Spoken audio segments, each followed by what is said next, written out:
Hello, and welcome to Live Vedanta, a podcast where we explore simple living and high thinking. Each week, we join Vivek Gupta as he offers insights on bringing the divine into the daily. Over the last decade, Vivekji has shared his observations on the science of independent joy with communities across North America and beyond. Is your mind still noisy? Do the techniques we learned only work sometimes? In this next episode of the Meditation in Life series, Vivekji gives us a checklist of do's and don'ts that can aid in making the mind more quiet and pure.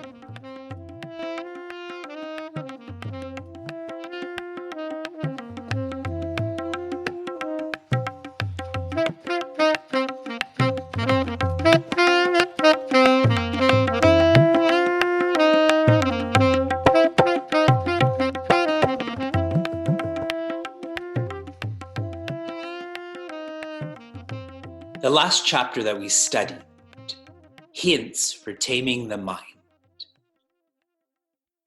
This chapter took us past pranayama. Yama checked off. Niyama checked off. Asana checked off. Pranayama checked off. Space in one's life, yama niyama. Balance of body, asana. Balance of breath, pranayama. Pratyahara. Pratyahara is when you start to work on the mind. You start to work with the mind. And when you work hard, you go from pratyahara to dharana. It's where the mind is now connected to the intellect. And when you work smart, you evolve from dharana to dhyana. Pratyahara is to create balance in the mind. Dharana and dhyana are both for the intellect because the intellect is that powerful. And I've been sharing this throughout our course. Contemplation is not a breathing exercise, is not about chanting mantras. That's all for the breath and the mind. The intellect has to be addressed, hence knowledge, hence insights. I'm going to give you different words now to understand the same flow. When there's clarity of who you are, that is called pratyahara. When you know who you are, you would never succumb to being an extrovert.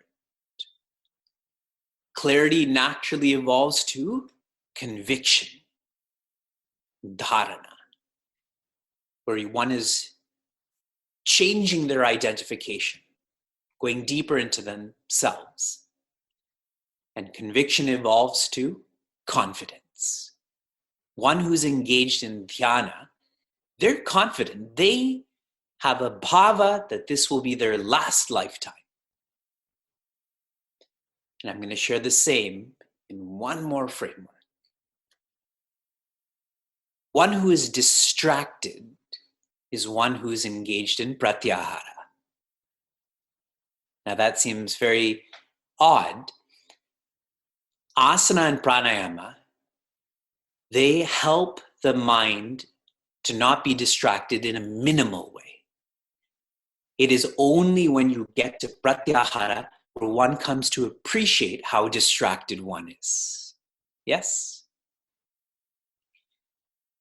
If you've practiced contemplation, you've come to appreciate how strong tamas and rajas is, isn't it? Drowsiness and distraction. But if you never practice, you're the most sattvic person. There is no one more sattvic than you. Yesterday, I was in a satsang with Swami Srupananda, and he perhaps had used Zoom for the first time.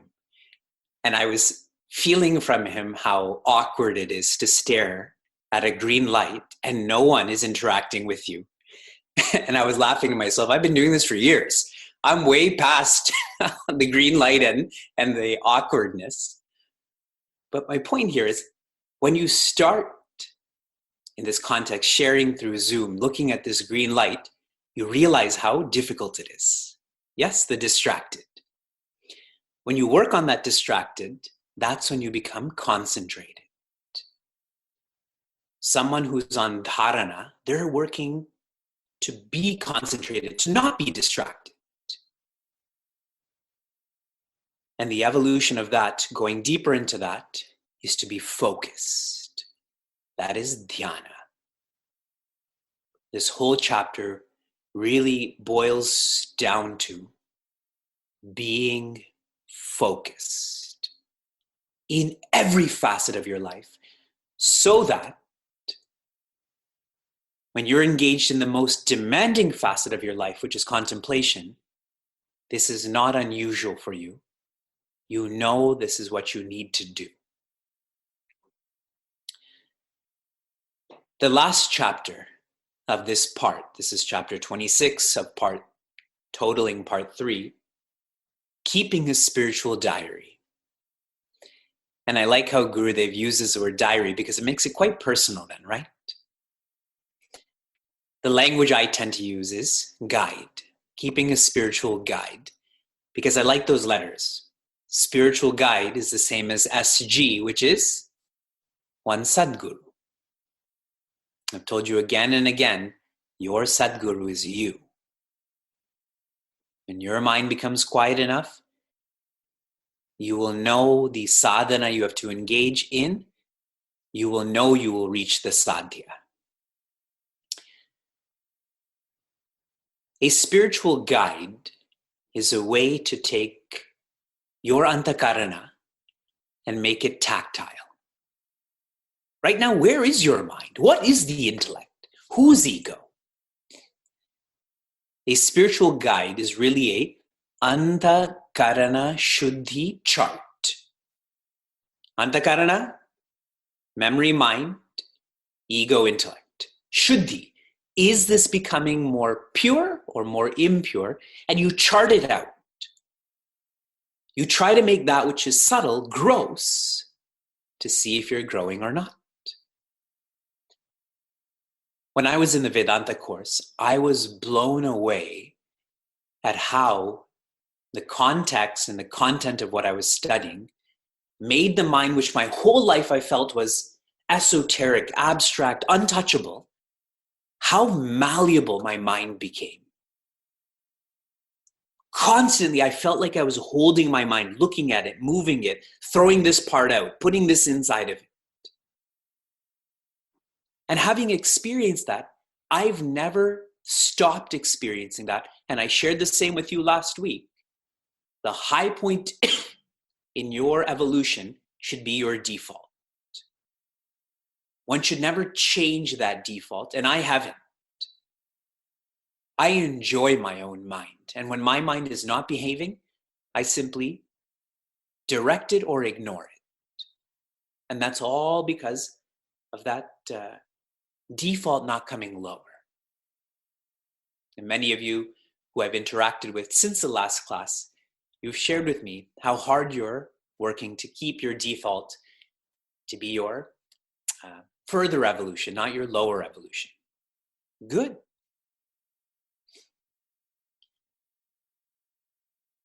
Swami Chinmayananda shares with the spiritual guide that finally you have to let go. You cannot use this spiritual guide forever. And this can be looked at in so many ways. The main point is to internalize that chart, that check. To not need to see it in a graph, to not need to put a check mark or an X, that you're so sensitive to your own mind and intellect, so vigilant, that this is perpetually happening. In different ways, that one has to stop using a guided contemplation recording. I've shared that with you also, that if you're using my guided contemplation recording, eventually you need to stop. And you can go even deeper in texts like Vivekji. At the end of the text, when the Shishya is enlightened, what do the Guru and Shishya do? They offer their pranams and they go their own ways. That internalization when Swami Vivekananda was being trained by Sri Ramakrishna. They were sitting with each other, and Sri Ramakrishna asked Swami Vivekananda, "Do you see Kali?" He says, "Yes." And he gave him a sword. "Are you holding the sword?" "Yes." "Go cut her up." Sri Ramakrishna tells Swami Vivekananda, with the sword he just gave him, go cut Kali up. And he did. Remember, I shared about obedience. And he did it. And the message and the feeling there was that where is Devi Kali? Swami Vivekananda is Devi Kali. Even that Saguna Brahma, that Rupa, that Nama has to be transcended to, Nirguna Brahma, that is infinity in a form that has no form, with a name that has no name, that's you. There's lots and lots that's shared in this chapter. I think there's 20 pointers, and Gurudev says you should pick 15. I'm only going to highlight 3 for all of you that I want to elaborate on, starting with Likita Japa. As you develop your Antakarana Shuddhi chart, Pariksha, you can call it Pariksha, your examination. Your Antakarana Shuddhi Pariksha, include Likita Japa. Likita Japa is so impactful. If you take all of your sense organs, when you engage in Likita Japa, is sound being engaged? Yes, because you're whispering the mantra. Is touch being engaged? Yes, you're holding the pencil, you're holding the paper. Is sight being engaged? Of course, you're seeing this. And taste and smell is irrelevant, but your 3 subtlest sense organs are being engaged in Likita Japa. Looking at this differently, is thought engaged? Yes. Are words engaged? Yes. Are actions engaged? Yes. Please do not underestimate the impact of Likita Japa. At the end of your day, you should consider this sadhana is on this sheet of paper on your left side. You should journal or reconcile what you learned in that day. What made you happy, what made you unhappy. Let it all out. This is like your output exercise, the negativity. And right before you go to sleep, the last sheet of paper on the right, engage in Likita Japa. In your bed, sitting up with your pillow, write Om Namah Shivaya or write Om Namo Narayanaya.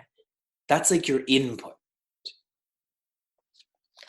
For those who have traveled abroad, inevitably, sometimes you get sick and you vomit and then you're very hungry afterwards. You can't just go and do nothing. You need to fill your stomach up again. Output, input. That's Likita Japa. Next is lying. How many of you lied today? By a show of hands, how many of you lied today? Why? Why did you lie?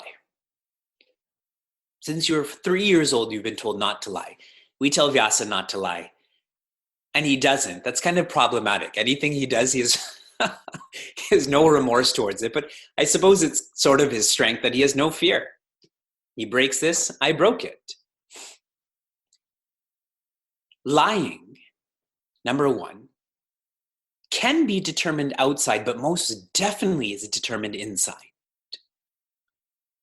When you do not live up to your value system, you are lying to yourself.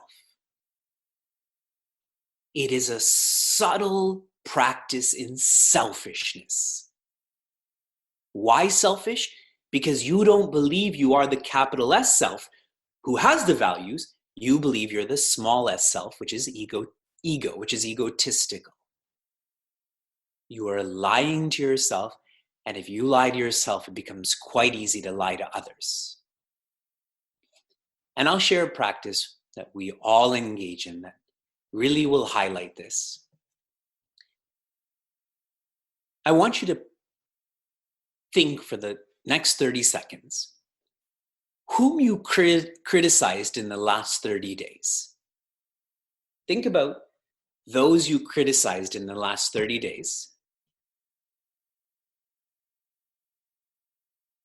And now ask yourself, do you have the right to ask them for help?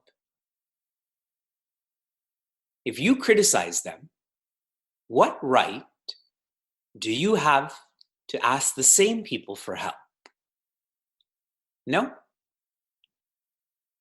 You're criticizing them.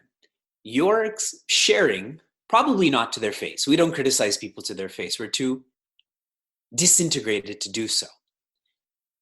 We do it behind their backs. We gossip about them, sharing that they're not useful, but then we, to their face, ask them for help.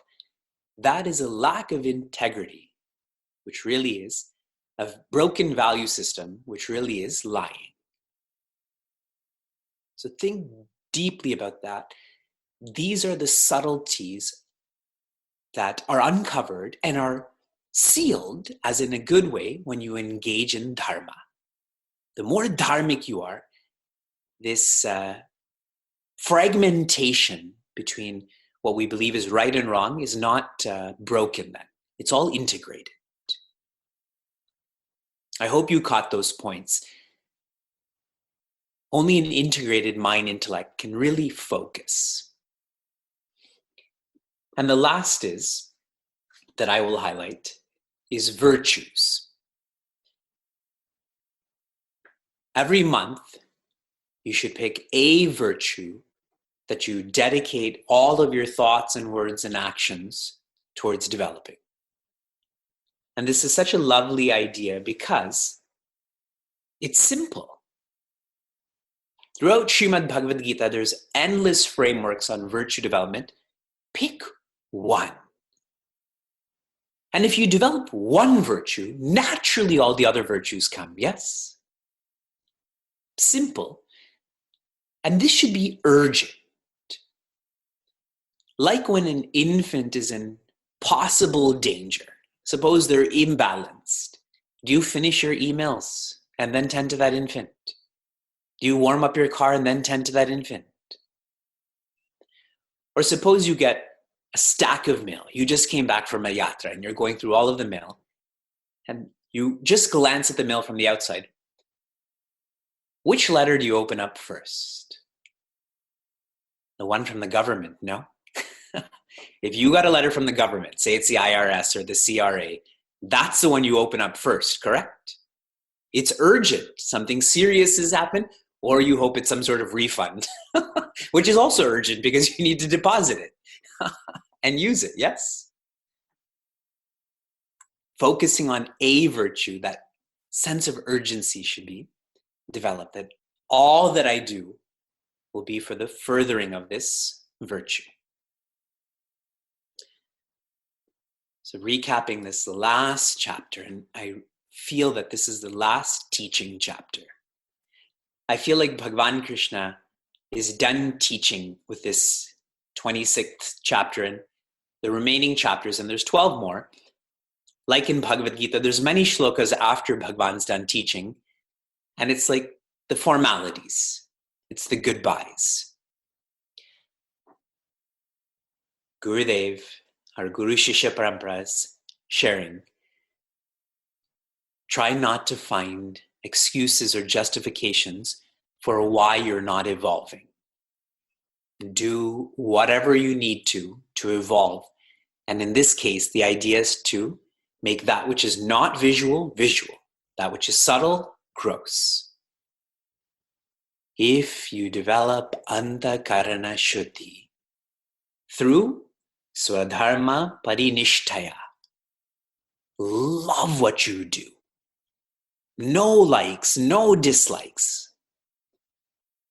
Your memory, mind, ego, intellect will be so pure that Sankhya Yoga will be easy, will be natural. I've shared my own experiences in the Vedanta course, how the mind becomes as tactile as your hands.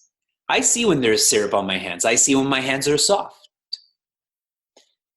Eventually, you have to let go of these external aids.